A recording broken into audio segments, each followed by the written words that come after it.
ప్రైజ్దలాడండి. పేరు పేరున ప్రభు బిడ్డలందరికీ కూడా చాలామంది వాక్యమును చేర్చేయండి. ఎందుకంటే దేవుడి వాక్యం బాధలో ఉన్న వాళ్ళకి ఓదారుస్తుంది.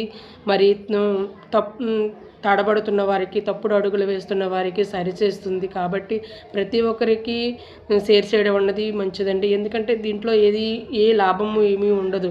కాకపోతే మనం చిన్న పని వలన ఏమో ఆ టైంలో ఏదైనా పొరపాటు చేసిన వాళ్ళకి కానీ, ఆ టైంలో ఎవరైనా బాధపడేవారికి కానీ విని కొంచెం మనసుని నెమ్మది చేసుకోవడానికి చాలా ఉపయోగపడుతుంది.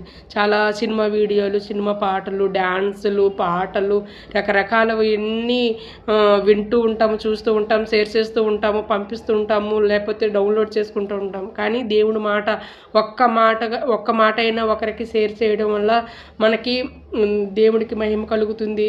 దేవుడిని తెలుసుకున్న వాళ్ళు చాలామంది ఉంటారు. కాబట్టి దయచేసి షేర్ చేయండి, లైక్ చేయండి. నేను చిన్న వాక్యం చదువుతానండి.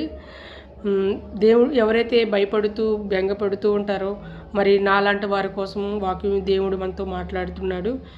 భయపడకము, నేను నీకు దేవుడినై ఉన్నాను. దిగులు పడకము, నేను నిన్ను బలపరుతును. నీకు సహాయము చేయవాడును నేనే.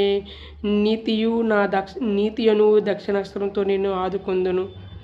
దేవుడు ఇంత గొప్ప వాక్యాన్ని మరి మన కోసం ఈ పరిశుద్ధ గ్రంథంలో దాచి ఉంచాడు.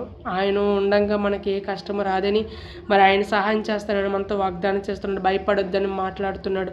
ప్రతి ఒక్కరు ప్రతి సమస్యకి, జలుబుకి, దగ్గుకి, జ్వరానికి, లేకపోతే ఆర్థికపరమైనటువంటి ఇబ్బందులకు, లేకపోతే ప్రతి విధమైన కష్టాలకి, పిల్లల ఫీజుల కోసము, లేకపోతే ఏదైనా ఒక చెప్పుకోలేనటువంటి ఏదైనా అనారోగ్య పరిస్థితి వచ్చినా కూడా భయపడిపోతుంటారు.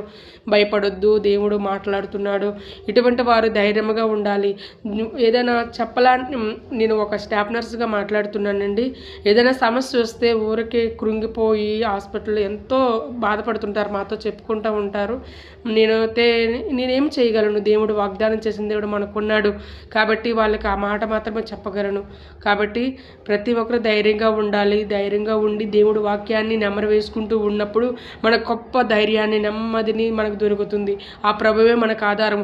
నాలాంటి వారు ఎంతమంది ఉన్నా, మనుషులు ఎంత సహాయం చేసినప్పటికీ కూడా దేవుడు సహాయం చేయకపోతే మనకి ఎక్కడి నుంచి సహాయం అందదు. కాబట్టి ప్రార్థన చేసుకొని, వాక్యం చదువుకొని ధైర్యంగా ఆయన సమాధానం కోసం ఎదురు చూడాలని ప్రార్థిస్తున్నాను. మరొకసారి దేవుడు మనతో మాట్లాడుతున్న మాటే భయపడొద్దని చెప్తున్నాడు. కాబట్టి ఎవరు భయపడవలసిన అవసరం లేదు. Praise the lord.